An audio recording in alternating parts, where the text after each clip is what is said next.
Lembaga Penyiaran Publik Lokal, Radio Publik Kabupaten Sragen, Buana Asri FM 94,7 MHz, saluran informasi. Selamat siang Mitra Buana dan saudara pendengar, salam jumpa dalam acara Live Dialog Interaktif Halo DPRD dari 94,7 Buana Asri FM, Radio Publik Kabupaten Sragen, saya Rara Anggita. Halo DPRD untuk edisi hari ini, Jumat 24 September 2021, membahas tema mengenai Jateng Kembali Bebas PPKM Level 4 bersama dengan Dewan Perwakilan Rakyat Daerah DPRD Provinsi Jawa Tengah. Hadir bersama kami sebagai narasumber yang pertama, Wakil Ketua Komisi C Bidang Keuangan DPRD Provinsi Jawa Tengah, Bapak Insinyur Srianto Saputro MM. Sementara yang kedua, anggota Komisi A Bidang Pemerintahan DPRD Provinsi Jawa Tengah, Bapak Dr. Andes Muhammad Yunus. Yang ketiga, anggota Komisi B Bidang Perekonomian DPRD Provinsi Jawa Tengah, Bapak Haji Mukafi Fadli SAG ST. Sementara yang keempat adalah anggota Komisi D Bidang Pembangunan DPRD Provinsi Jawa Tengah, Bondan S. Bomo Aji SOS MM. Mitra Buana dan saudara pendengar, Anda bisa bergabung bersama kami melalui line SMS dan juga line WhatsApp di 082 133 950 947. Sekali lagi, Anda bisa bergabung bersama kami hari ini melalui line SMS dan juga line WhatsApp di 082 133 950 947. Anda juga bisa menyimak Halo DPRD hari ini melalui live streaming kami di buanaasrisragen.co.id. Baik, lalu sapa dulu narasumber yang sudah berkenan hadir hari ini di studio setelah beberapa lama ini ya tidak berkunjung. Rasanya setahun, padahal belum. Baik, yang pertama Rara sapa ada Bapak Insinyur Srianto Saputro MM. Beliau adalah Wakil Ketua Komisi C Bidang Keuangan DPRD Provinsi Jawa Tengah. Apa kabar? Selamat siang Pak. Selamat siang Mbak Rara, terima kasih untuk pendengar Radio Buana Asri Sragen. Sehat ya Pak ya? Alhamdulillah. Alhamdulillah, setelah beberapa selang waktu tidak berjumpa, tidak kangen menyapa juga masyarakat. dengan masyarakat Sragen. Ya. Terima kasih sudah hadir. Kemudian Bapak Dr. Andes Muhammad Yunus, anggota Komisi A Bidang Pemerintahan DPRD Provinsi Jawa Tengah. Apa kabar? Selamat siang Pak Yunus. Selamat siang. Sehat Bang. Amin. Pengastonipun Bapak. Bapak juga sehat ya? Alhamdulillah. Bapak jarang loh Pak mengunjungi studio kami Pak. Diagendakan ya. Oh gitu. Baik, selanjutnya Putra Bumi Sukawati ada Pak Haji Mukafi Fadli SAG ST. Beliau ada anggota Komisi B Bidang Perekonomian DPRD Provinsi Jawa Tengah. Apa kabar Pak Mukafi? Kabar baik. Assalamualaikum warahmatullahi wabarakatuh. Salam sehat untuk warga Sragen yang kami cintai. Terima kasih Bapak. Dan nanti akan menyusul kami yang ada di Komisi D, anggota Komisi D Bidang Pembangunan DPRD Provinsi Jawa Tengah, Bapak Bondan S. Bomo Aji SOS MM, karena masih di perjalanan begitu ya Pak ya. Pak, tema kita hari ini adalah Jateng Kembali Bebas PPKM Level 4. Ini adalah berita yang mengembirakan. Sekaligus Rara sempat miris juga beberapa waktu lalu kita dengar adanya klaster baru juga di pendidikan, dunia pendidikan kita. Monggo Pak, yang pertama bagaimana sih sebenarnya pelaksanaan protokol kesehatan untuk Dapil 6 ya Pak ya? Ini seperti apa Pak?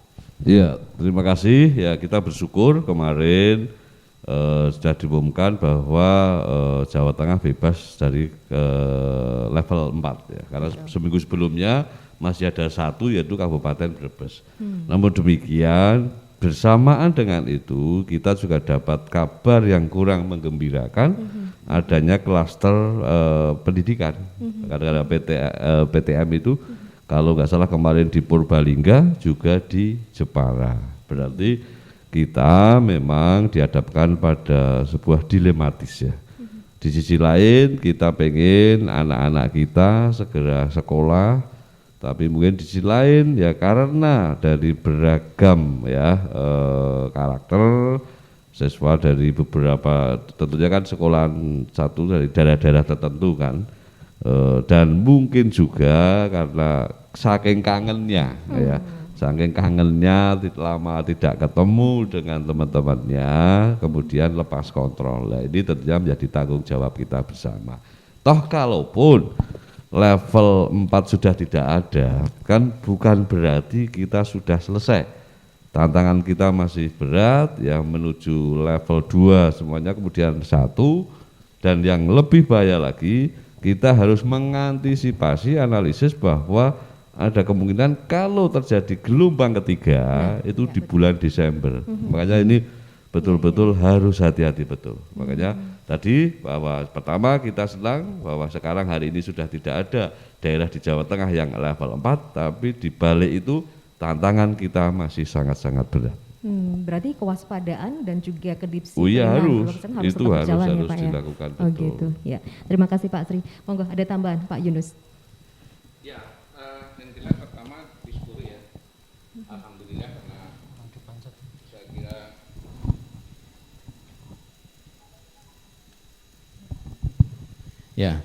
saya kira pertama disyukuri karena bagaimanapun juga ini kerja keras kita setelah hampir 2 tahun. Betul. Masyarakat harus berkutat dengan persoalan perketatan situasi dan seterusnya. Dan kita apresiasi masyarakat kita karena dengan kontribusi masyarakat kita dalam menjalankan protokol kesehatan, dalam menjalankan segala kebijakan yang terkait dengan pencegahan penularan COVID-19, itu kemudian akhirnya membawa dampak positif dengan semakin menurunnya level. Artinya kalau semakin menurun level berarti kan semakin sedikit kasus positif yang terjadi. Tapi memang kemudian tadi Mas Sri sudah menyampaikan, kebahagiaan ini jangan kemudian disambut dengan euforia yang berlebihan yang kemudian kita menjadi lepas kontrol. Gitu ya Pak ya. Ya kalau di Sragen sendiri seperti apa Pak Mugalvi ini? Iya, penurunan level ini memang menggembirakan ya, meskipun ada anekdot di banyak masyarakat ini seolah-olah kayak warung sambal aja nih, levelnya 4 sekarang turun level 3, jadi pedasnya kan berkurang. Dan belum jatahnya makan siang. Dan memang alhamdulillah di masyarakat Sragen ini geliat ekonomi, jadi teorinya kan menjadi berbanding lurus antara level turun kemudian geliat ekonomi yang semakin meningkat di masyarakat Sragen. Nah memang betul disampaikan sahabat-sahabat tadi, memang euforia ini jangan ditanggapi berlebihan karena level itu sangat fluktuatif. Apalagi tadi kekhawatiran kita ada gelombang di bulan Desember, padahal gelombangnya harusnya milik radio Mbak, bukan miliknya COVID ini, hati-hati itu. Jadi kami sebagai masyarakat Sragen sangat mengapresiasi kerja-kerja pemerintah daerah, kemudian masyarakat tentu sampai level terbawah RT yang begitu getolnya mengantisipasi COVID ini. Jadi meskipun level 3 sampai hari ini di sekitar kampung radio ini masih ditutup pagarnya ya, pintu masuk Taman Nasri dan lain-lain. Betapa masyarakat sangat girohnya sangat tinggi untuk bagaimana menjaga kondisivitas ini pasca level turun ketiga ini. Tetapi sekali lagi memang butuh perhatian khusus bagi pemerintah untuk masyarakat yang ekonominya sekarang turun drastis itu. Misalnya dunia UMKM, kemudian pedagang kaki lima, masyarakat ekonomi bawah, dan memang harus terus bagaimana penyaluran bantuan masyarakat itu benar-benar tepat sasaran, kemudian benar-benar bisa nyampe ke tempatnya sehingga geliat ekonomi itu nanti akan berbanding lurus dengan turunnya level COVID ini. Begitu Mbak. Oh gitu. Kalau dari pendidikan sendiri seperti apa Pak? Ya, dari awal sampai sekarang nih. PTM ini memang ada dualisme pendapat. Satu sisi memang PTM itu perlu, kadang sampai ada guyonan anak SD sampai beringosen gara-gara lama gak sekolah kan gitu. Nah saat yang sama memang butuh face to face, berhadapan langsung itu, karena kita orang tua itu juga jengah.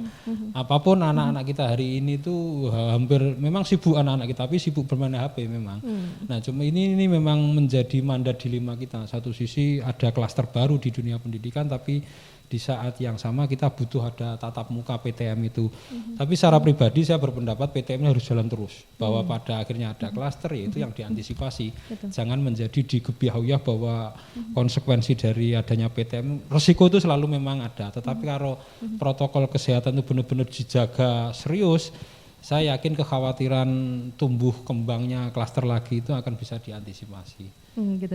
Ya Pak, ini kalau prokesnya sudah, kemudian semua sudah dijalankan dan ternyata juga masih ada kasus yang di ini ya ketika PTM ini seperti apa Pak nanti? Mungkin ada solusinya atau mungkin ada yang salah di mana sih kalau bisa seperti ini begitu?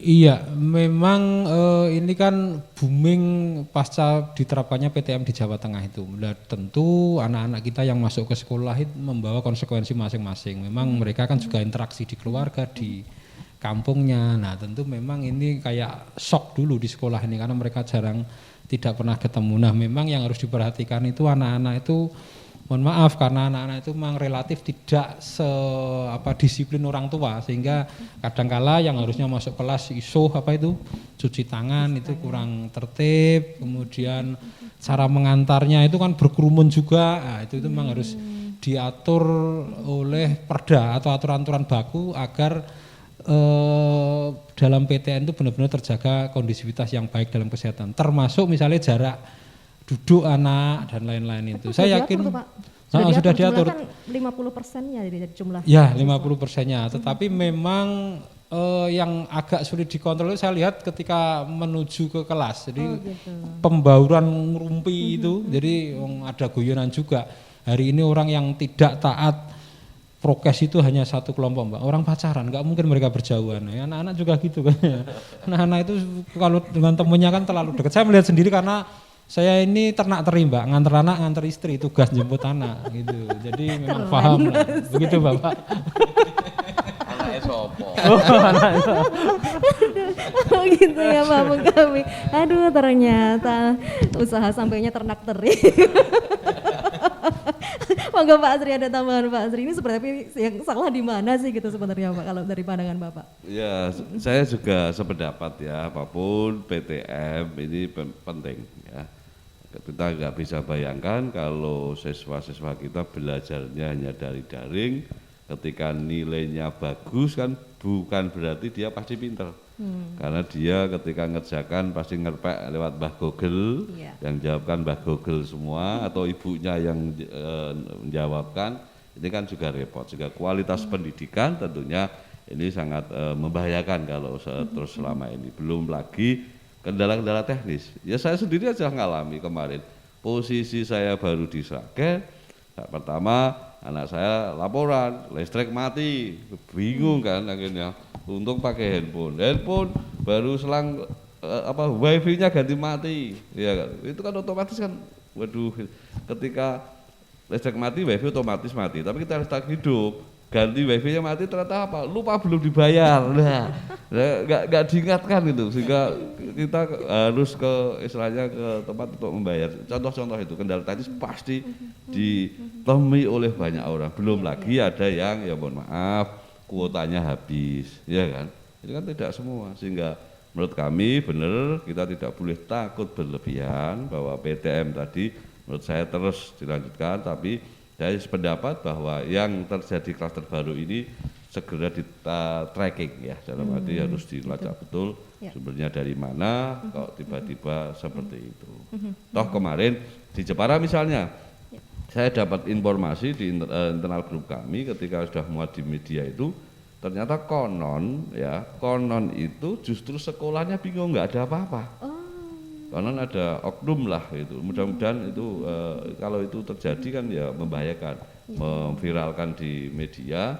Tapi yang terjadi makanya orang tua termasuk sekolah konon juga akan melaporkan ke pihak kepolisian. Ini hal-hal semacam ini Mbak, makanya jangan sampai kita bias sudah terlanjur Wegermoer kalau orang Banyumas bilang ya itu, tapi ternyata di lapangan tidak terjadi apa-apa gitu.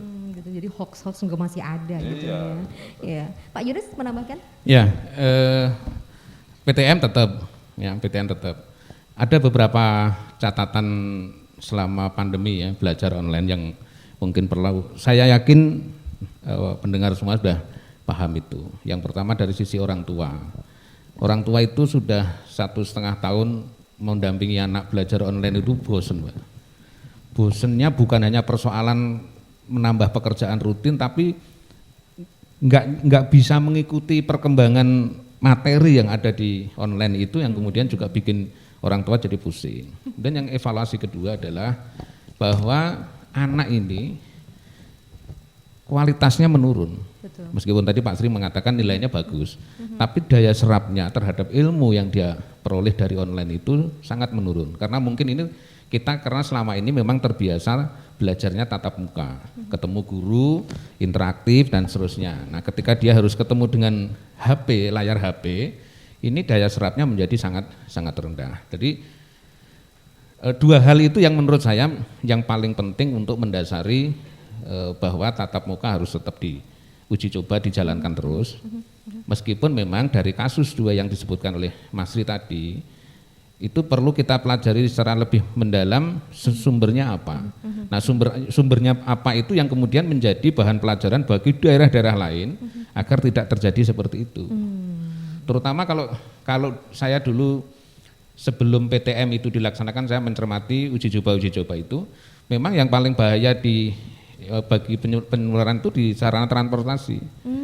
Makanya Pak Gubernur selalu mengatakan diantar ya, minta orang tuanya ngantar ya. Itu apa? Itu Pak Gubernur berarti meyakini betul bahwa sarana moda transportasi umum kita itu belum aman, belum aman, sehingga anak-anak harus diantar agar tidak di dalam transportasi tidak berhubungan dan seterusnya. Nah, saya kira masing-masing kabupaten punya pengalaman-pengalaman bagaimana menerapkan itu di sekolahan, di jalan dan seterusnya. Saya kira kasus yang ada di Jepara dan Purbalingga jangan dijadikan alat untuk memvonis bahwa kemudian PTM harus ditutup. Ya. Karena ini nanti dampaknya akan lebih banyak lagi gitu. Ya, berarti dibutuhkan sinergitas dari semua pihak ya Pak ya, dari sekolah, dari orang tua gitu juga, dari anaknya sendiri mungkin akan dilatih lagi atau diperketat lagi untuk prokesnya begitu. Iya betul. Memang Mas Makavi tadi sudah menyampaikan yang ngandani bocah itu untuk protokol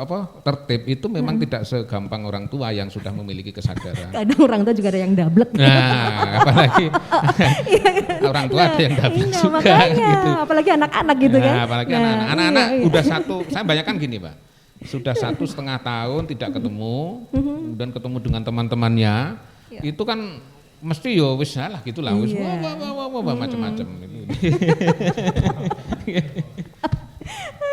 Ini semoga nanti bisa dievaluasi begitu ya dan PTM tetap berjalan ya Pak ya. Baik, terima kasih. Kita akan break dulu sebentar. Nanti kita bahas lagi kelanjutan mengenai jatang kembali bebas PPKM level 4 untuk live dialog interaktif Halo DPRD hari ini. Baik mitra Bone dan pendengar, kami akan kembali untuk Anda sesaat lagi. Anda masih menyimak live dialog interaktif Halo DPRD dari 94,7 Buana Asri FM Radio Publik Kabupaten Sragen untuk edisi hari ini membahas mengenai jatang kembali bebas PPKM level 4 bersama dengan DPRD Provinsi Jawa Tengah. Mitra Buana dan pendengar, Anda dapat bergabung bersama kami melalui line SMS dan juga WhatsApp di 082133 950 947. Anda juga bisa menyimak Halo DPRD untuk edisi hari ini melalui live streaming kami di buanaasrisragen.co.id. Baik Bapak-Bapak narasumber, kita bahas kembali jatang kembali bebas PPKM level 4. Dan kalau sudah bebas dari level 4 berarti ada level 3, level 2 begitu ya. Lalu pengawasannya sekarang seperti apa Pak? Monggo. Dengan? Ya. Oh iya, setidaknya kami mengamati ya, terutama di dapil kita ini, lebih khusus lagi di Sragen, alhamdulillah dari pihak-pihak terkait ya Satgas Covid yang tentunya dari beragam ya instansi, baik pemerintah kabupaten, Pemda, polisian, TNI Polri, BPBD dan lain-lain ini cukup bagus ya. Contoh ini tadi saya keluar tol Sragen ya karena perjalanan dari Solo tadi sudah ada operasi. Setidaknya itu kan juga membuat orang lebih berhati-hati. Contoh tadi yang ditanya bukan ada SIM atau STNK-nya masih hidup, tapi ada kartu vaksin.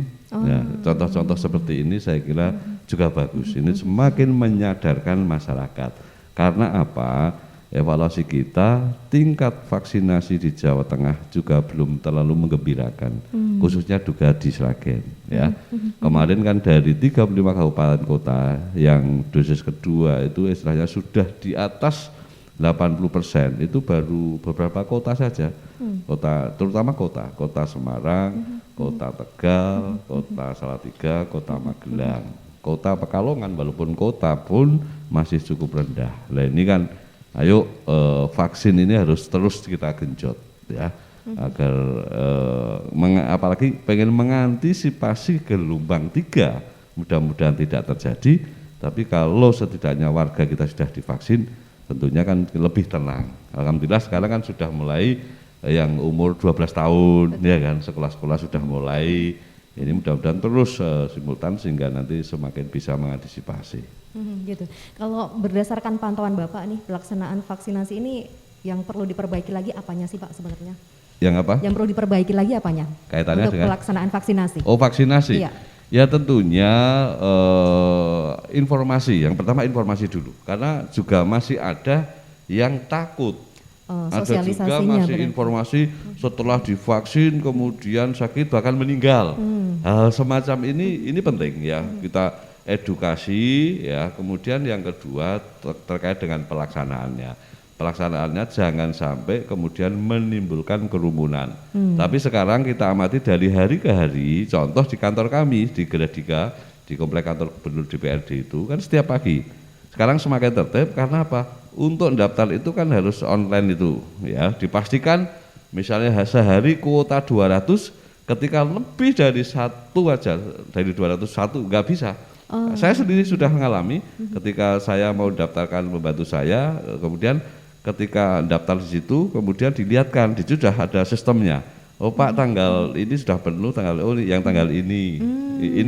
Ini saya kira sistem online-nya, pendataannya yang penting. Kalau mereka berangkat dari rumah sudah yakin bahwa oh saya dapat tanggal ini, itu saya kira itu akan memudahkan. Dulu di awal-awal kan gerudukan, bahkan di kantor gubernur sampai berjubel, ya karena masih gagap awal-awal. Tapi alhamdulillah kalau sekarang sudah. Gitu ya. Monggo Pak Yun nambahkan. Yang pengawasan ya. Ya. Saya kira pengawasan yang paling tepat adalah kesadaran masyarakat. Jadi kalau masyarakat itu kita edukasi dengan baik, kita jelaskan dengan baik, kemudian kita pahamkan betul-betul, insya Allah nanti masyarakat akan terbentuk budaya baru, gitu ya, budaya baru untuk tertib dan sebagainya.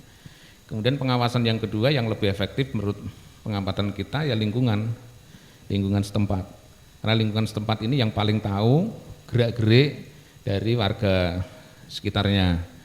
Jadi kalau level-level di atasnya mungkin ada yang nyuri-nyuri ya, ada yang harusnya karantina, kan ada beberapa kasus ya, betul. Yang harusnya karantina atau isolasi mandiri di rumah karena OTG, merasa sehat ya nyuri-nyuri keluar rumah dan seterusnya. Nah belanja gitu, ada yang ke mall juga Pak. Ya, nah itu pengawasan yang paling lingkungan, lingkungan setempat.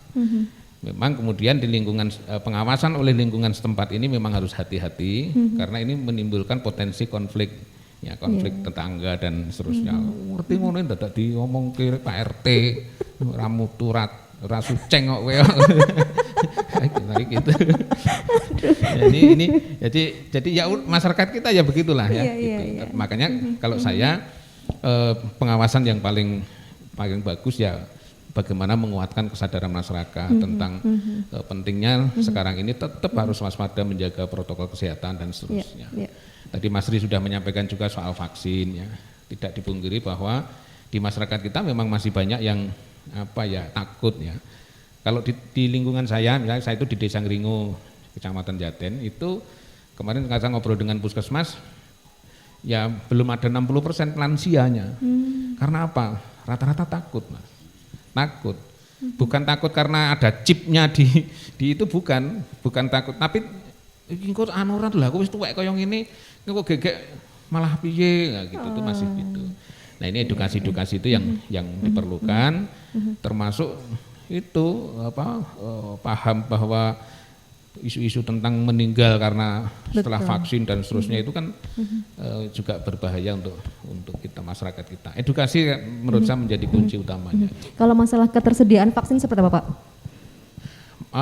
Ketersediaan vaksin menurut saya relatif, artinya ada daerah-daerah yang memang perkotaan terutama karena ini mungkin karena masyarakat yang mobilitasnya tinggi sekali itu pasokannya tinggi, kemudian yang di kabupaten-kabupaten agak kurang. Kalau misalnya di Karanganyar kemarin juga saya ada kontak dengan kepala dinasnya itu kita sudah minta Pak, tapi ini belum dikirim lagi gitu. Karena vaksin ini kan dari Jakarta. Di beberapa waktu yang lalu saya baca di media Pak Gub juga menyampaikan bahwa beliau akan terus mendorong pusat untuk mendistribusikan vaksin ke Jawa Tengah gitu. Jadi memang antara suplai vaksin dengan kebutuhan masyarakat untuk divaksin itu memang belum mencukupi ya, belum mencukupi. Jadi kalau kita dorong antusiasme masyarakat tinggi, tapi kemudian ketersediaan vaksin kurang, itu nanti sebabnya juga akan menimbulkan ketidakpercayaan lagi. Betul. Aku tuh mas daftar, jare kon daftar online, barang daftar online, wis kuotanya habis. Iya, banyak keluhan kayak gitu. Daftar online di sini, ini, setelah daftar dijawab kuota habis, misalnya gitu ya. Ada yang daftar lewat kolektif, nggak dipanggil-panggil gitu. Iya. Monggo Pak Mugawi menambahkan. Iya, saya sempat membaca dan mencatat Mbak. Jadi di Jawa Tengah itu ada 17 kabupaten kota yang level 2. Kemudian level 3 ada 18 kabupaten kota. Nah, Sragen, Karanganyar, Wonogiri ini masuk level 3. Artinya dapil kami bertiga ini di level 3. Ciroto pedes berarti Mas ya. Nah, Ciroto pedes nih Mas. Dan tentu tahapan-tahapan yang sudah dilakukan pemerintah daerah dan selalu menjadi pengamatan kita bersama adalah 3T itu loh Mbak, testing, tracing dan treatment itu. Nah, testingnya memang bagaimana memang harus terus diantisipasi agar target positivity rate-nya itu di bawah 5%. Nah, ini tentu menjadi jumlah tes harian minimal yang harus dipenuhi kabupaten atau kota. Kemudian orang yang dihitung target testingnya adalah yang mempunyai aspek dan kontak dari kasus yang terjangkiti corona. Nah, harapan besar kita memang bagaimana agar pandemi ini segera berubah menjadi endemi. Kalau sudah menjadi endemi kan kayak sakit biasa yang kita cukup di warung kelontong aja kita bisa beli obatnya. Dan tentu arahnya memang ke sana. Tadi malam ada informasi katanya corona ini akan terus menjangkiti kita sampai 5 tahun ke depan. Nah ini gitu. Ya kalau itu bisa segera diubah menjadi endemi, tentu akan menjadi mudah untuk diantisipasi berikutnya. Yang kedua tracking Mbak atau tracing itu harus kepada 15 kontak erat per kasus. Jadi misalnya ada satu orang kena, harus di tracking, kira-kira ini ada 15 orang di kiri kanannya. Nah, cuma begini Mbak, teori yang pernah kita lihat, kita alami itu bahkan dalam satu rumah itu ada yang kena padahal tiap hari bergaul, nyatanya juga tidak kena. Jadi sampai sekarang kita belum ketemu rumus sesungguhnya apakah tracking itu benar-benar mujarab. Karena misalnya mohon maaf saya ini penyintas, meskipun saya dulu OTG, saya tiap hari berhubungan dengan anak istri, malah anak istri nggak kena misalnya. Tapi ada teman yang datang sekali malah bisa kena misalnya. Jadi memang betapa rumitnya tracking ini. Tetapi apapun itu bagian dari upaya pemerintah untuk menjaga dan meminimalisir orang-orang yang terkena corona. Yang terakhir treatment perlu dilakukan dengan komprehensif. Tentu pemerintah daerah sudah membuat kanal klasifikasi untuk sakit gejala ringan, kemudian menengah dan berat. Berat harus dirawat di rumah sakit biar terjaga tidak menjangkiti menular yang lain. Kemudian yang sedang atau ringan bisa isolasi mandiri. Nah, cuma memang fenomena hari ini yang saya lihat di masyarakat gini Mbak, kalau dulu memang ekstra hati-hati di awal-awal corona ini, orang jenguk orang sakit karena COVID aja mereka masih jarak jauh. Bahkan saya ngalami ada teman perangkat desa sakit itu karena isolasinya di kuburan, kita ngasih rokok makanan diuncal Mbak, dulu saking wedine Mas. Neng hari ini orang sudah kayak jenguk besok orang sakit biasa. Nah ini memang harus terus didengungkan di masyarakat bahwa harus terus menjaga, karena jangan sampai nanti gelombang kekhawatiran kita gelombang 2 ini akan terjadi. Begitu gitu Mbak. Ya. Terlalu khawatir juga nggak bagus ya Pak berarti ya. Dan solusinya mungkin adalah salah satunya kita harus bersahabat dengan kondisi pandemi ini. Nah, berdamai dengan Nah. Baik Pak, ini kalau masalah vaksin untuk anak-anak atau untuk pelajar nih, seperti apa Pak tanggapannya Pak? Iya, kalau ini kasusis memang di anak saya karena ada yang kecil masih SD, memang sekolahan ini yang gerak cepat. Nah saya melihat beberapa simpul RT juga menawari jalur ormas, ada jalur OKP dan lain-lain. Idealnya memang mana yang lebih cepat, itu idealnya itu memang. Tetapi hari ini kita kalau boleh mengkritik pemerintah itu memang harusnya segera dibuat kanal yang jelas. Tadi betul Mbak Jenengan sampaikan senior-senior saya ini wis ready tenan nunggu vaksin malah randang, sementara orang yang tidak pengen vaksin tahu-tahu dipanggil malah ndang di suntik. Bahkan ada lagi loh Mbak yang stres gara-gara vaksin karena mau vaksin ditanya KTP, mau bikin KTP ditanya kartu vaksinnya, katanya begitu. Ini malah stres ada itu. Mana yang harus lebih dulu kan itu ya akhirnya. Iya, betul-betul. Oh gitu ya. Monggo Pak Sri menambahkan silakan mengenai vaksinasinya untuk Ya, pelajar fenomena pervaksinan ini memang lucu-lucu ya. Saya kemarin terpaksa ya, walaupun bukan orang Semarang, tapi wong ya juga orang Jawa Tengah, orang Indonesia, karena di desanya itu kan karena itu keluarga pembantu saya ya, di desanya itu susah banget karena terbatasnya vaksin. Kemudian beberapa kali setiap hari saya hampir lewat teman-teman Kominfo kan, yang panitia saya minta tolong untuk apa itu daftar vaksin. Itu alasannya ternyata kenapa akhirnya berbondong-bondong, karena untuk mendapatkan BLT bantuan itu kan harus sudah punya kartu vaksin. Oh, gitu. Nah itu efeknya bukan karena takut coronanya, takut tidak dapat BLT. Wah ini ini menarik. Tapi ya nggak apa-apa Bapak, potret masyarakat kita seperti itu.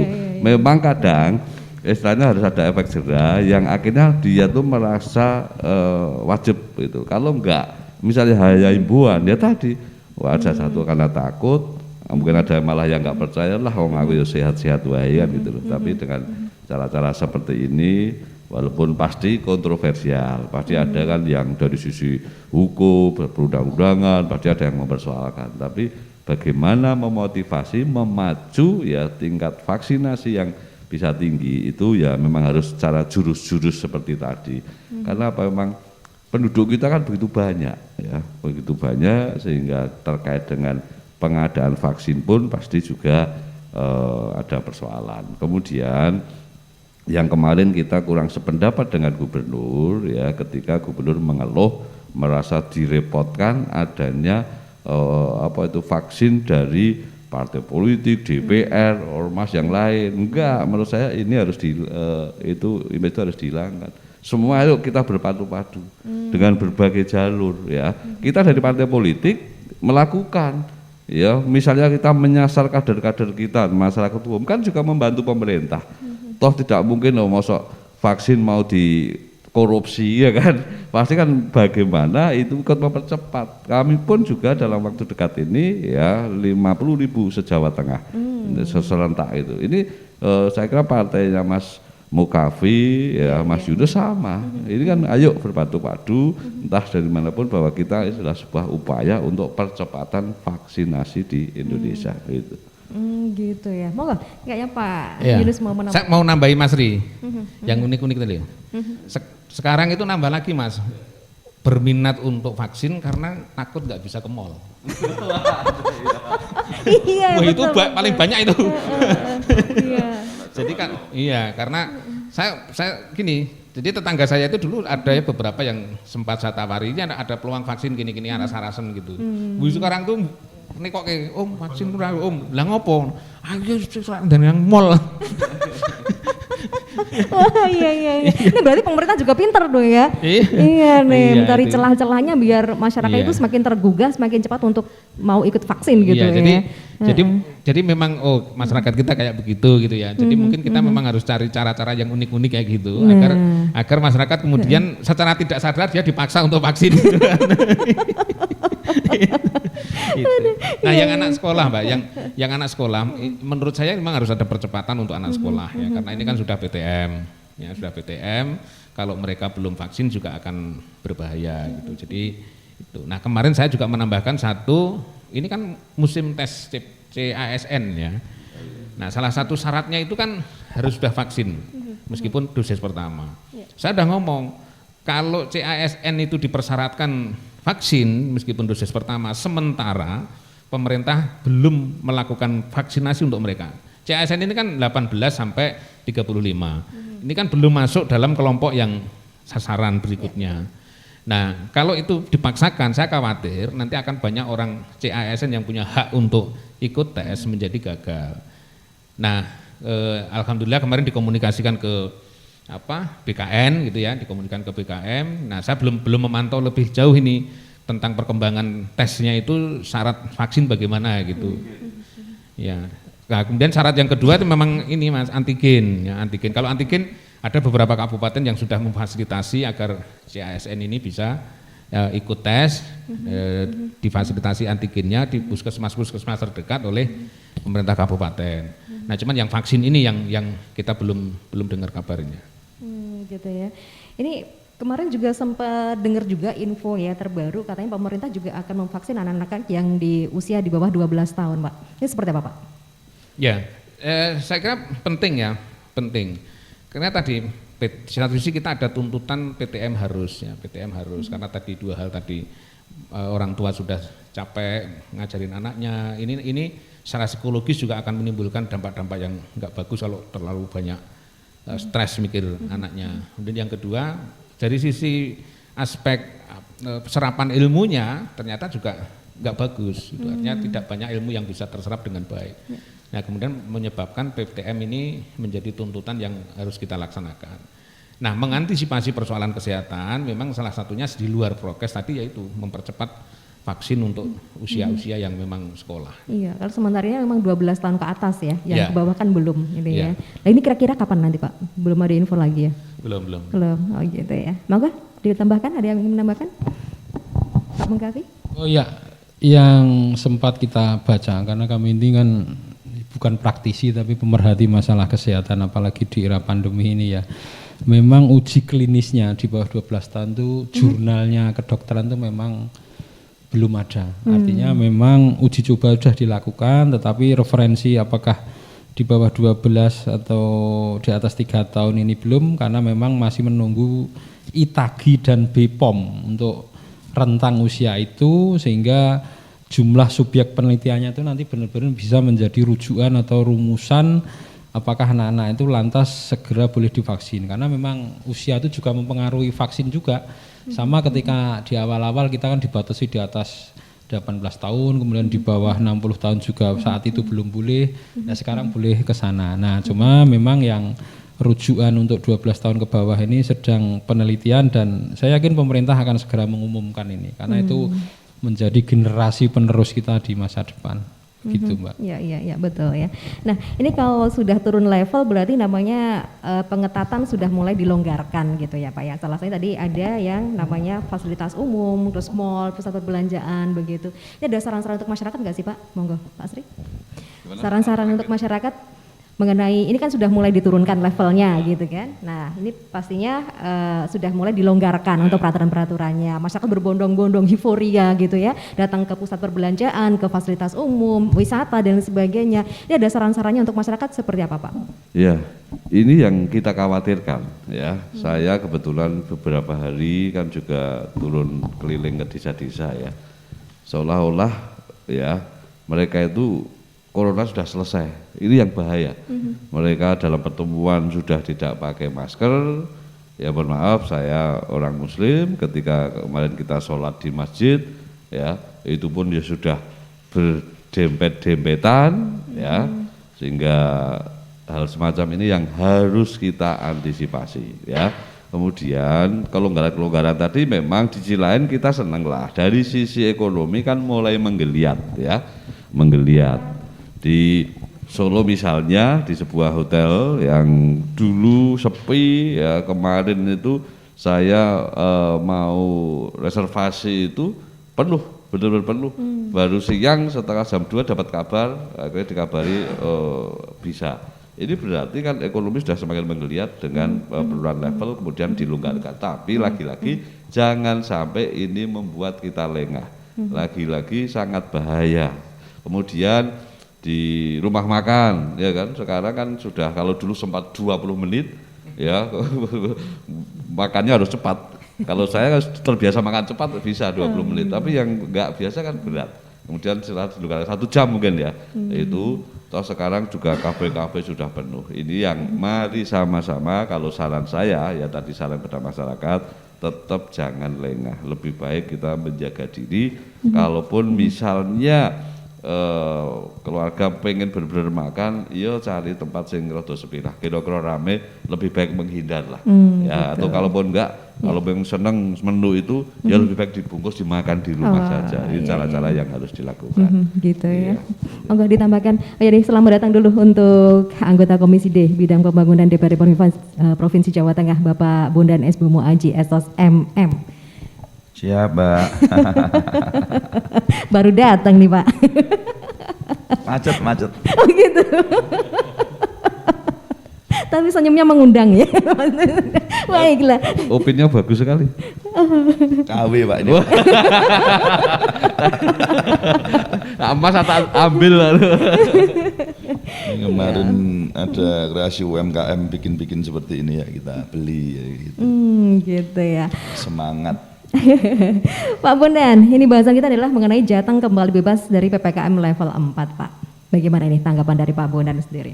Ya, ini suatu kabar yang baik ya Mbak tentunya. Terima kasih juga kebetulan senior-senior kami, Rawo, Mas Yunus, Mas Sri, Mas Mukafi. Tentunya permasalahan PPKM ini menjadi perhatian kita bersama. Jadi ketika kita lolos dari level 4 ini bukan berarti ini menjadi euforia kita. Justru yang menjadi PR kita adalah untuk mempertahankan hal itu. Karena seperti dulu kita sudah pernah melaksanakan PPKM yang berbasis risiko ya dulu ya. Jadinya awalnya PPKM berbasis risiko sedang tinggi itu sebenarnya kita sudah mulai berjalan, tapi kenyataannya juga masih ada hal-hal yang sifatnya itu kurang efektif. Akhirnya sistem penerapannya seperti saat ini, PPKM darurat. Harapan dari saya sendiri, PPKM darurat ini tentunya tidak berkelanjutan, Mbak. Jadi ini merupakan lanjut dan tidaknya juga kesadaran kita semua. Ayo bersama-sama kita menekan lajunya ini, artinya kesepakatan untuk menekan laju pertumbuhannya ini kuncinya ada di masyarakat itu sendiri. Kalau nanti kita sudah sama-sama berkomitmen, contohnya dia di rumah makan, ya semuanya harus prokes kayak gitu. Toh kenyataannya lebih mending kita tetap bisa jualan daripada harus tutup, intinya seperti itu. Kebetulan kami juga pelaku UMKM, Mbak. Kebetulan kami juga di bidang rumah makan, tentunya kelonggaran ini merupakan hak harapan bagi kami. Karena selama ini ya dengan tidak adanya kelonggaran ini gaji karyawannya ya rekoso gitu lah. Ini jangan sampai terjadi di Provinsi Jawa Tengah.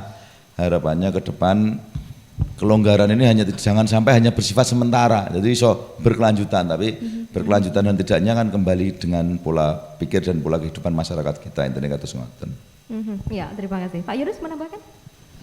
Ya, kalau saran untuk masyarakat itu ya tiada bosan-bosannya, tiada bosan-bosannya untuk saling mengingatkan, karena memang ya memang angel-angel gampang, Pak. Angel-angel gampang, karena gampang-gampang angel-angel gampang. Karena ya itu tadi, apa ya iki distilingke, sudah diingatkan, nanti pada satu titik euforianya muncul kayak gitu. Jadi Mas Ri sudah menyampaikan, saya juga mencermati gitu, orang jajan, orang ketemuan, orang itu sudah seolah-olah ini sudah selesai COVID. Nah, ini yang kemudian harus perlu kita ingatkan lagi. Ya, ngomong nggak ada bosen-bosennya lah. Wong aku di lingkungan kita sendiri aja kadang-kadang ngelengke wis rumangsa ini sesuk balik meneh gitu. Iya, Pak Mukafi ada ya yang ingin ditambahkan? Iya, memang ini menjadi problematika ya pasca kita menjadi level 3 ini. Memang selalu kita itu berhadapan antara problematika kesehatan dengan ekonomi. Ada orang berasumsi begini, Pak, di rumah biar sehat tapi pada endingnya tidak bisa makan dan mati kelaparan. Ada yang nekat keluar bisa makan tapi mati ketularan. Nah itu kan juga resiko yang menjadi pilihan-pilihan kita ini. Tetapi ada contoh juga Mbak, orangnya sangat sehat, badannya kuat, Deddy Corbuzier itu kurang sehat apa itu? Juga bisa kena. Ronaldo sekaliber pemain internasional juga bisa kena. Artinya ya ini walau alam bisawab, ini sulit Mbak memprediksi ini saya. Ya kita hati-hati betul di rumah, padahal istri aja kita nggak berani nyentuh kadang itu. Bukan itu aja kita nggak berani nyentuh. No comment Pak. Tara no comment. Itu aja kita masih bisa kena, apalagi yang tidak hati-hati. Jadi tetapi begini Mbak, kadang tapi ada teori yang itu fakta dan nyata adanya. Fenomena ini biasanya kena kepada orang-orang yang ya sibuk di rumah yang ber-AC, rata-rata malah orang kota, tetapi di desa yang orangnya tiap hari dengan aktivitas kerjanya ya di sawah, kemudian apa itu badannya langsung terpapar sinar matahari, kok enggak begitu kena. Itu pun masih bisa didebat, jangan-jangan enggak kena memang tidak mau tes PCR. Ya kan enggak pernah selesai akhirnya debat itu. Nah, tetapi sekali lagi saya sependapat dengan senior-senior tadi bahwa memang pemerintah yang menjadi poros utama untuk bagaimana terus memantau kinerja masyarakat agar benar-benar protokol itu terus dijaga. Nah, hari ini kritik saya gini Mbak, di Sragen yang saya amati itu sudah dikontrol UMKM apa itu pasar mengkota, padahal biayanya tinggi loh itu. Seragam sirine mobil polisi tentara komplit satpol itu keliling tiap hari saya amati, saya pernah ngetut itu jadi kegiatannya apa itu. Ternyata emang seputaran kota, warung-warung kota itu kemudian kuliner-kuliner di sekitar, tapi di desa juga tidak begitu tersentuh. Nah, ini memang kita harus holistik itu kegiatan-kegiatan seperti itu sehingga benar-benar perkembangan COVID ini bisa terpantau dengan baik. Ngoten, Mbak. Iya. Baik, bahasannya cukup menarik ya untuk narasumber semuanya, tapi kita akan jeda lagi. Ini sudah ada yang ikut bergabung juga melalui line SMS dan juga WhatsApp dengan kita di live dialog Halo DPR untuk hari ini. Mitra Boni dan Pedang, kita akan jeda dulu. Nanti kita lanjutkan pembahasan kita hari ini mengenai Jateng kembali bebas PPKM level 4. Jangan sampai bergeser. Baik mitra Boni dan Pendengar, terima kasih Anda masih bersama kami di live dialog interaktif Halo DPRD untuk hari ini dengan tema Jateng kembali bebas PPKM level 4 bersama dengan DPRD Provinsi Jawa Tengah. Bapak-bapak narasumber yang terhormat, ini sudah ada yang ikut bergabung bersama kita melalui line SMS dan juga line WhatsApp di 082 133 950 947. Nah, ini ada dari Selamat pagi Mbak Rara dan Bapak narasumber, saya Nova di Gemolong. Seberapa efektif penutupan ruas jalan saat PPKM? Toh masyarakat bisa lewat jalan lain, malah masyarakat kebanyakan malah membantu menunjukkan arah jalan lain. Apa virus hanya ada di jalan yang ditutup tersebut atau apa virus hanya keluar pada jam-jam penutupannya saja? Mungkin ini yang banyak dipertanyakan oleh masyarakat ya. Sudah dikajikah tentang penutupan jalan tersebut? Terima kasih. Dari Mbak Nova di Gemolong, monggo silakan. Pak Mukafi? Ya. Pertanyaan itu pernah juga saya tanyakan kepada yang berkompeten yang terkait Pak Lurah, saya pernah kemudian di Sekda saya juga bertanya, jadi ngopo to Mas tujuannya di kota dipalangi dan lain. Ternyata mobilisasi pola pergerakan masyarakat itu kan poros utama di kota. Itu sesungguhnya hanya bagaimana men-screening agar dari desa itu berkurang ke kota. Nah, tingkat mobilitas yang tinggi itu kan membawa efek adanya interaksi antar manusia yang pada akhirnya kekhawatiran ada penularan dan lain-lain. Jadi bayangannya paling sederhana begini Mbak, dengan disekat-sekat itu minimal bayangke orang untuk bepergian itu wis malese. Kono dicegati, kono ora iso liwat kene. Nah, itu sudah mengurangi. Meskipun sing nekat juga banyak. Kalau di Sragen saya lihat itu memang pada saat level 4 itu kan ditutup Mbak. Sesuai ya ada yang buka siji wong itu enggak diisi banyu itu penahannya nekat masuk semuanya ikut. Kadang mobil ngeblong yang harusnya ditutup sebelah kiri dia ngeblong kanan. Nah, termasuk saya pernah juga, mohon maaf itu. Oh gitu. Ngaku ternyata.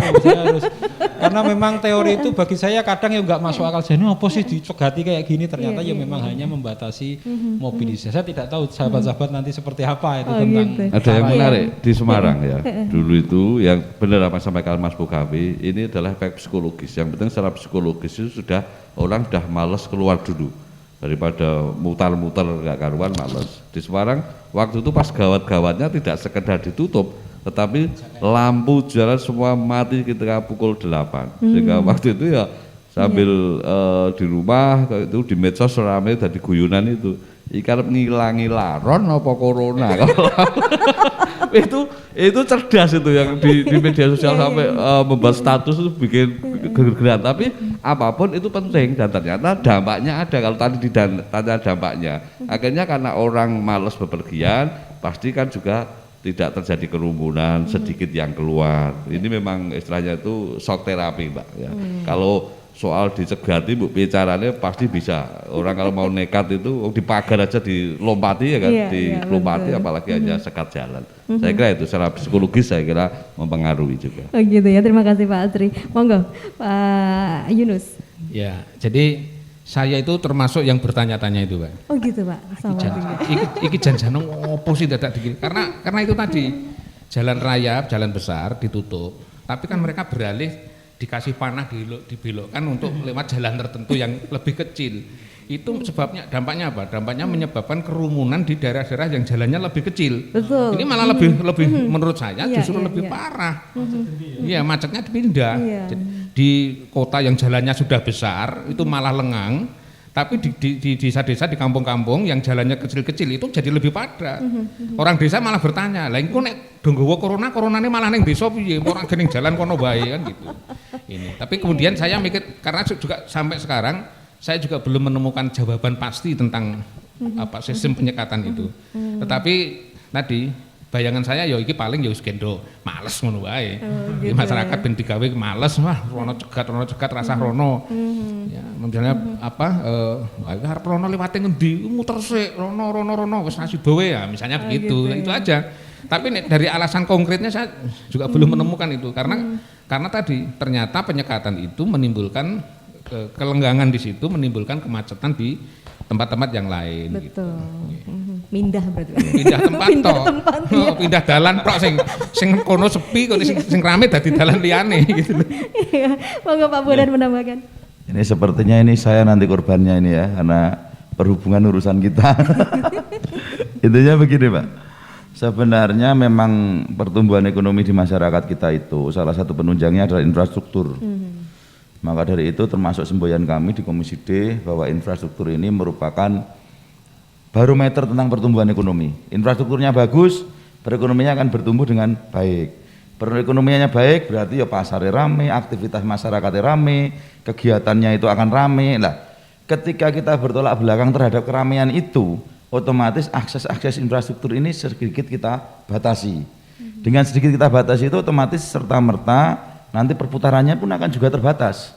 Contohnya misalkan seperti ini. Jalan itu sebelum ada jalan tol dan sudah ada jalan tol, tingkat perekonomian masyarakat lebih cepat ketika ada jalan tol. Kenapa seperti itu? Karena masyarakat yang di CM mangkat yang Surabaya itu cuma butuh waktu harusnya dari Sragen Surabaya ini misalnya terkata 4 jam lah ya. Sekarang itu tinggal mungkin 1,5 jam aja sampai. Lah ini sangat membatasi. Coba kalau tolnya itu ditutup, orang mau ke Surabaya males Mbak. Mungkin wong sing Sragen sing niate karena yang Surabaya seminggu ping 4, dadine neng Surabaya mungkin seminggu pisane males. Nah ini maksudnya saya yakin seperti itu. Jadi memang konsekuensi dari pembatasan itu sendiri itu adalah bagaimana untuk membatasi mobilitas dan perputaran dari masyarakat kita. Hanya masalah keefektivitasannya memang masih kami pertanyakan.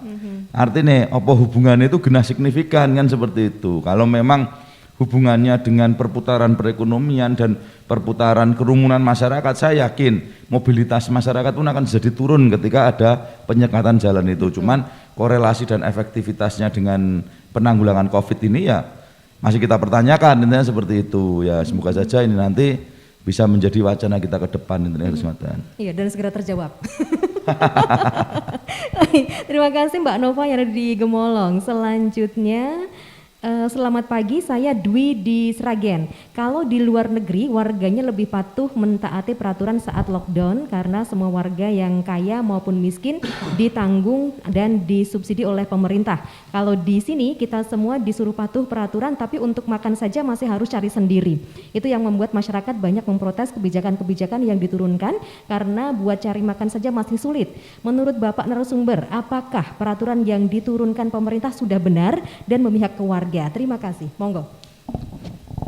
Ya kalau soal benar atau tidak ya memang idealnya seperti tadi ya lockdown gitu. Tapi kan kita kan juga menyadari, kami pun memahami keuangan negara sangat-sangat terbatas.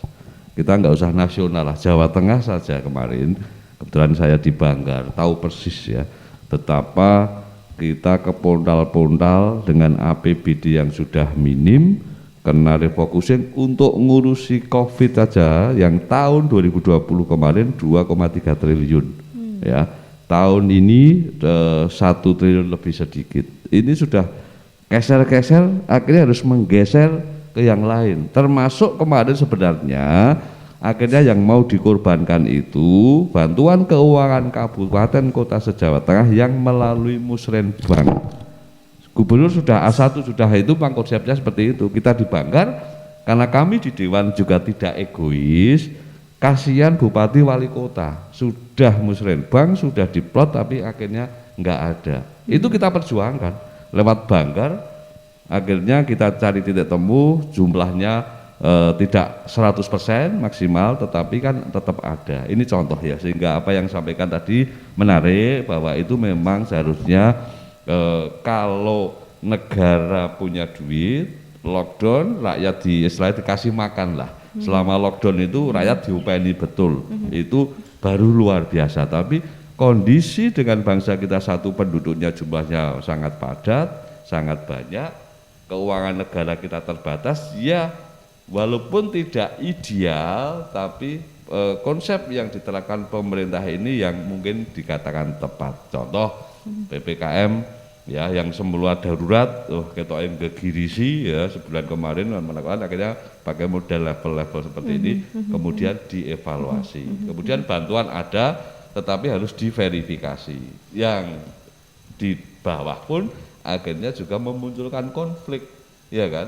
Ketika BLT yang mestinya nggak dapat malah dapat, yang harusnya dapat salah input nggak dapat. Nah ini memang sangat kompleks persoalannya, tapi apapun ya memang konsep yang dilakukan ini yang terbaik, yang itu bisa kita lakukan. Kalau dikatakan tepat ya enggak, pasti masih ada yang lebih baik lagi, yang tadi katakan lockdown tadi, lockdown tapi seluas Indonesia mau lockdown ya kayak apa kalau misalnya kita biaya itu duitnya dari mana, itu.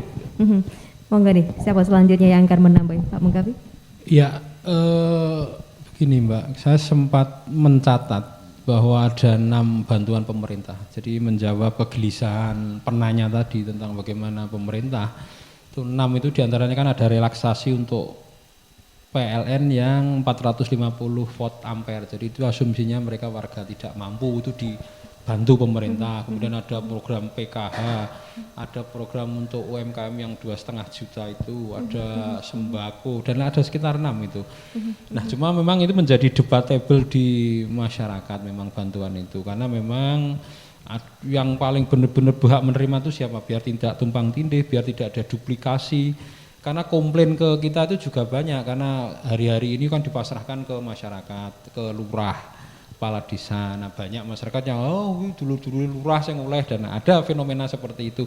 Nah cuma memang harus diupdate terus data kemiskinan yang ada di negara ini, karena belum lama kan Menteri Sosial datang ke Sragen marah-marah itu, yang datanya kok nggak sama dengan yang ada di Jakarta dan lain-lain. Nah memang kita itu lemah dalam database kemiskinan yang ada di Indonesia ini. Jadi kita itu tujuannya ben menurunkan kemiskinan, yang kadang betul Mbak, miskin itu turun, tapi turun temurun pada anak cucu kita itu. Jadi memang kita betul harus benar-benar update data, sehingga benar-benar pemerintah itu menyalurkannya tepat sasaran. Terakhir mengenai usul Mbak tadi ya, penanya tadi, ya memang Mbak, di situasi seperti ini harus ada semangat tinggi. Memang golek bantuan itu tidak mudah, tidak ada bantuan itu yang kita duduk di rumah ongkang-ongkang udah diter itu enggak ada, karena ada prasyarat yang harus dipenuhi, nganggo ini syarat ini, dan harus ada goodwill dari kita untuk memproses bantuan itu. Nah cuma memang pemerintah kosok balene, sebaliknya juga memang harus berani jemput bola,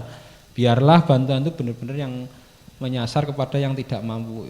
Alhamdulillah hari-hari ini kita diskusi di desa-desa itu mereka relatif survive itu karena apa Mbak? Di belakang rumah masih ada sayuran, jadi ramban, kepak solwe, golek kenikir, bayam dan lain di belakang rumah masih. Lah di kota isine kalenan semua, rumah berdempetan, jadi memang kaum miskin kota ini yang juga memang berat hari-hari ini. Begitu Mbak. Iya, terima kasih. Pak Yunus menambahkan atau? Ya, saya kira begini. Yang pertama yang harus dipahami bahwa pilihan untuk menjaga agar tidak terjadi pelebaran penularan itu prioritas. Jadi kalau kita itu ada skala prioritas, itu memang kesehatan itu menjadi prioritas pertama. Sehingga kemudian kebijakan pembatasan itu harus dilakukan. Nah kemudian yang kedua, efek dari pembatasan, ya, jadi misalnya ada yang, lalu kalau saya disuruh di rumah, siapa yang ngasih makan keluarga dan seterusnya. Nah itu memang tadi Mas Mukafi sudah sampaikan, kita ada banyak skema bantuan sebenarnya yang saya kira mungkin suatu saat tema itu harus diangkat agar masyarakat paham. Betul. Bahwa pemerintah sesungguhnya sudah memberikan banyak skema bantuan, ada UMKM, ada bantuan keringanan bunga dan seterusnya macam-macam, kemudian ada bantuan-bantuan yang lain. Nah termasuk yang untuk kaitannya dengan makan dan seterusnya itu juga ada ADD, kita dorong untuk dana desa, kita dorong untuk sekian persennya dipakai untuk mensuplai konsumsi masyarakat, kebutuhan pokok masyarakat itu disuplai dari situ. Kecamatan juga ada bantuan ke situ. Nah kemudian konsep yang di Jawa Tengah khususnya itu yang Jogotongo yang ditawarkan, memang itu menjadi salah satu alternatif tadi yang disampaikan oleh Mas Ri, bahwa masyarakat ada beban itu ya, itu kita rekam betul, kita sadari betul, kita potret betul. Masyarakat ada beban, dia tidak bisa nyari nafkah keluar, tetapi kemudian tetap harus menghidupi keluarga, itu ya kita potret. Nah kemudian ada keterbatasan anggaran juga kita potret. Nah sehingga ada terobosan-terobosan yang lain yang kita dorong pada saat itu adalah Jogotongo. Antar warga untuk saling membantu dan seterusnya itu menjadi bagian dari alternatif yang tidak terpisahkan dari konsep pembangunan kita. Ya, terima kasih. Monggo Pak Bodar. Iya Mbak, jadi saya pikir program-program dari pemerintah ini sudah jelas tadi, dari senior-senior semua juga sudah dijelaskan bagaimana masyarakat juga menjemput bola program-program itu. Kita memulai untuk tidak saling menyalahkan karena keadaan ini adalah keadaan global dan juga keadaan nasional, bukan cuma permasalahan ini. Saya pikir permasalahan pandemi ini bukan hanya permasalahan di Indonesia saja, gitu. Ini permasalahan di dunia. Bagaimana kita membangun strategi, pemerintah membangun strategi di dalam mengatur roda pemerintahan, roda ekonomi kita. Ini harapan kita masyarakat bisa saling bersinergi. Artinya ketika nanti itu di dana desa itu pun juga sekarang alokasi anggarannya itu mayoritas digunakan untuk penanganan COVID ini. Bisa diarahkan untuk bantuan-bantuan sosial. Jadi bagaimana masyarakat juga proaktif berkomunikasi dengan desa. Apabila mengalami kesulitan segera berkomunikasi dengan pemerintahan, bisa komunikasi dengan kepala desa, bisa perangkat desa tentang piye iki ra iso mangan, kita jamin lah. Jangan sampai ada bahasa ora iso metu ning ra iso mangan mergo keluhan, itu jangan sampai terjadilah di masyarakat kita, khususnya Jawa Tengah. Saya pikir nanti ini bisa disampaikan langsung lah intinya kepada pemerintah desa, pemerintah kecamatan atau kabupaten, bisa komunikasi dengan DPR-nya kalau ada di DPR kabupaten. Karena apa, pada prinsipnya memang kesehatan ini permasalahan utama yang harus kita segera tangani, dan cukup bersabar Mbak. Jadi ini realita yang harus kita tempuh. Artinya kalau kita berbicara realita, faktanya memang kenyataannya virus ini ada gitu. Dan faktanya memang rumah sakitnya penuh gitu. Ini sebenarnya masalah kita, karena kita sama-sama paham setelah ini pasti dari pandemi akan turun menjadi endemi gitu. Tapi kalau sudah benar-benar endemi, sudah bisa masyarakat kita menemukan komposisi perawatannya, sudah bisa menemukan komposisi pengobatannya, ini selesai nanti masalahnya. Hanya masalahnya memang kalau sampai rumah sakit penuh terus dan nanti banyak yang mati atau banyak yang meninggal, kita ini akan jadi permasalahan tersendiri bagi Provinsi Jawa Tengah. Jadi harapan kita bisa saling memahami dengan masyarakat kita. Tujuan pemerintah itu membatasi kegiatan masyarakat semata-mata adalah bagaimana mengatasi masalah kesehatan. Jadi nanti itu corona itu perlakuannya udah sama seperti flu gitu, nggak masalah loh. Jadi coronanya apa flu Pak? Enggak juga. Faktanya kemarin tuh kamar rumah sakit penuh juga gitu loh. Kalau kamar rumah sakit itu penuh juga, dampaknya apa? Kita nanti akan sangat was-was Mbak, karena masyarakat kita butuh penanganan. Mungkin kalau nanti sudah ditemukan obat-obat, misalnya seperti kita ngobati flu cukup pakai prokol, pakai ponodol, pakai apa itu di warung-warung itu obat-obat COVID sudah ada nih ngono kuwi ya. Jamune wis ditemokne, dungane wis temokne, mungkin ya dungane cara penyembuhan dari COVID itu urung ketemu mungkin dungane barang loh. Karena masyarakat kita ini berbagai metode Mbak. Ya sembuh karena doa ngono kuwi, sembuh karena apa ku jenenge obat, nah, dan sembuh karena jamu. Jamu itu juga faktor penunjang loh di tempat kita iki. Wong kadang kuwi pengobatan karo kerokan ya sok mandi kerokane ngono lha iki nek Covid iki digapakne ngono mungkin dong ketemu mungkin kan ngono. Ini nanti kalau sudah masyarakat kita ini sudah menyadari sudah menemukan komposisi terhadap penanganan Covid ini, sudah mempunyai herd immunity. Herd immunity itu bukan hanya kekebalan tubuhnya Mbak, tapi cara penanganannya terhadap itu mereka sudah menemukan yang benar lah. Itu nanti barulah kita akan mencapai tahap di mana sudah nggak peduli dengan sakit ini. Gitu Dan kita sudah mau. Tapi nek misalnya, lah kok sekarang kita nggak peduli aja Pak? Nek sekarang yang kita nggak peduli, ya rumah sakit kebak tenan itu loh jadi masalah. Loh. Nah, kalau misalnya rumah sakitnya nggak kebak, saya yakin pemerintah juga cuek-cuek aja. Kalau misalnya masyarakat itu nggak panik, memang apa ku jenenge apa itu layanan kesehatan ini tidak jatuh karena gitu, sistem tenaga kesehatan ini juga tidak jatuh, kita pun juga nggak masalah kok Mbak. Tapi ternyata kan pada faktanya lain. Faktanya semua fasilitas kesehatan penuh, semua fasilitas kesehatan jatuh. Nah ini nanti akan membuat banyak korban berjatuhan dari permasalahan ini. Intinya kata matur nuwun. Ya. Yang terakhir ada penanya lagi, mohon dijawab dengan singkat ya Bapak-bapak narasumber. Selamat pagi Mbak Rara, juga Bapak narasumber. Saya Indra Dipuro. Efek dari PPKM kemarin banyak masyarakat yang terlilit hutang ke bank dan tidak bisa membayar cicilan. Contohnya seperti video viral yang tersebar oleh penyedia sound system yang menjual peralatan sound systemnya untuk membayar cicilan ke bank. Dulu katanya ada relaksasi pelonggaran pembayaran cicilan di bank. Di bank pun kadang ada yang mempersulit untuk mengambil program relaksasi tersebut. Apakah tidak ada program lain Pak untuk membantu masyarakat? Terima kasih. Monggo. Ya kebetulan ini komisi saya terkait dengan perbankan ya, soal relaksasi kan juga sudah muncul peraturan ya termasuk dari OJK, bank diperpanjang, istilahnya itu diperpanjang agar relaksasi tetap dilakukan. Walaupun ini ancamannya dalam arti di kita sendiri juga bikin deg-degan. Contoh Bank Jawa Tengah, Bank Jateng, BPR, BKK dan BKK. Ini kan relaksasi untuk masyarakat. Ya untuk masyarakat begitu banyaknya, untuk UMKM ya, kemudian juga untuk pariwisata. Ini ancamannya apa? Kalau nanti akhirnya jadi kredit macet gitu. Ini kita khawatir betul, tapi harus dilakukan ya kita lakukan. Sehingga tadi yang sampaikan tadi bahwa mestinya tidak ada bank yang mempersulit. Ya, kalau mempersulit apalagi itu bank pemerintah, khususnya kalau itu milik pemerintah Provinsi Jawa Tengah, tentunya kami akan intervensi karena sudah menjadi kebijakan, keputusan bahwa kita beri relaksasi. Ya kalau program-program lain saya kira juga ada juga program Bank Jateng kita itu ada KUR ya, KUR yang bunganya sangat-sangat murah. Itu bisa nilainya dari 10 juta sampai 500 juta dengan agunan sertifikat rumah. Ini kredit usaha rakyat itu bunganya hanya 0,26%, itu saya kira sangat murah sekali. Nah ini contoh-contoh kan juga dalam rangka memberi stimulus pada masyarakat. Saya kira itu. Oh gitu. Nah, ini nanti kalau ada yang mengalami hal yang sama seperti bisa melaporkan kemana Pak? Oh ya monggo. Apalagi misalnya itu kalau bank milik pemerintah Provinsi Jawa Tengah, nanti gitu ya. Tentunya akan kami intervensi. Langsung nanti infonya ke DPRD provinsi atau melalui DPRD kabupaten? Bisa juga ya? Bisa juga sama saya kira. Ya. Ada tambahan Bapak-bapak? Sudah? Ya. Baik, untuk Bapak-bapak narasumber tanpa terasa waktu kita sudah sampai di penghujung acara ya. Yang terakhir saya mohon untuk closing statement-nya atau pesan-pesan kepada masyarakat.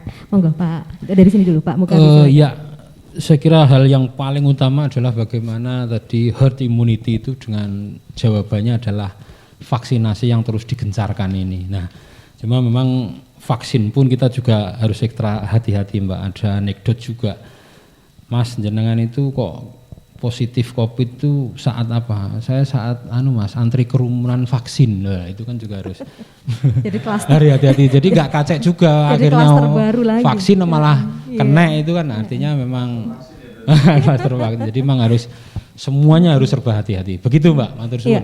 Monggo silakan. Insinyur Srianto Saputro MM, Wakil Ketua Komisi C. Ya, ini walaupun kita sudah turun ke level 3 ya, mari sama-sama tetap tidak lengah. Jangan sampai ini dianggap corona sudah hilang. Ya, kita masih punya tanggung jawab bersama menuju ke level 2, level 1 hingga akhirnya zero di Kabupaten Sragen. Itu aja Mbak. Ya, terima kasih. Monggo Bapak Dr. Andes Muhammad Yunus, anggota Komisi A. Yang pertama tadi kita apresiasi ya pemerintah kabupaten, provinsi dalam rangka melakukan upaya-upaya untuk terus mengeliminir terjadinya penyebaran yang lebih luas. Apresiasi juga untuk masyarakat kita, masyarakat Sragen dan sekitarnya yang saya yakin punya kontribusi besar dalam rangka tadi menciptakan iklim yang tidak memperluas penyebaran COVID. Yang terakhir tentunya adalah saling mengingatkan ya. Kita warga masyarakat saling mengingatkan itu penting, karena dengan saling mengingatkan itu kemudian kita akan menjaga semuanya agar tidak terjadi gelombang-gelombang yang berikutnya. Terima kasih. Yang terakhir Bapak Bondan S. Bomo Aji SOS MM anggota Komisi D. Monggo silakan. Mungkin pesan kita kepada masyarakat satu aja Mbak, jadi ayo bersama-sama kita kendalikan COVID ini, mulai dari diri kita sendiri, mulai dari pemahaman kita, dan mulai dari pengendalian kita. Ayo kita sadar vaksin, karena vaksin ini memang terbukti satu-satunya solusi untuk dimana kita memiliki kekebalan secara medis yang seperti itu. Kemudian secara budaya dan secara kultur kita juga sudah mulai harus berdamai dengan COVID ini, karena ini suatu keniscayaan kalau COVID ini hilang 100% itu kemungkinannya kecil. Jadi ya kita nanti akan merubah dari pandemi ini ke endemi yang nantinya kita akan mampu herd immunity-nya ini dari segala arah, intinya itu aja. Ya, jadi intinya kita bareng-bareng begitu ya. Kita dukung bersama formulasinya dan semoga saja nanti segera bisa lebih baik lagi kehidupan kita ke depan, begitu ya Bapak ya. Baik, terima kasih untuk narasumber yang telah hadir di studio. Yang pertama ada Wakil Ketua Komisi C Bidang Keuangan DPRD Provinsi Jawa Tengah Bapak Insinyur Sedianto Saputro MM. Kemudian anggota Komisi A Bidang Pemerintahan DPRD Provinsi Jawa Tengah Bapak Dr. Andes Muhammad Yunus. Anggota Komisi B Bidang Perekonomian DPRD Provinsi Jawa Tengah Bapak Haji Mukafi Fadli SAGST. Dan yang terakhir anggota Komisi D Bidang Pembangunan DPRD Provinsi Jawa Tengah Bapak Bondan S. Bomo Aji SOS MM. Demikian mitra Buana dan saudara pendengar live dialog interaktif Halo DPRD untuk edisi hari ini dengan tema Jateng kembali bebas PPKM level 4 bersama dengan DPRD Provinsi Jawa Tengah. Semoga bermanfaat. Sampai jumpa dalam acara Halo DPRD edisi selanjutnya. Saya Rara Anggita dan segenap tim yang bertugas mengucapkan terima kasih kebersamaan dan perhatian Anda. Selamat siang. Lembaga Penyiaran Publik Lokal, Radio Publik Kabupaten Sragen, Buana Asri FM 94,7 MHz, saluran informasi.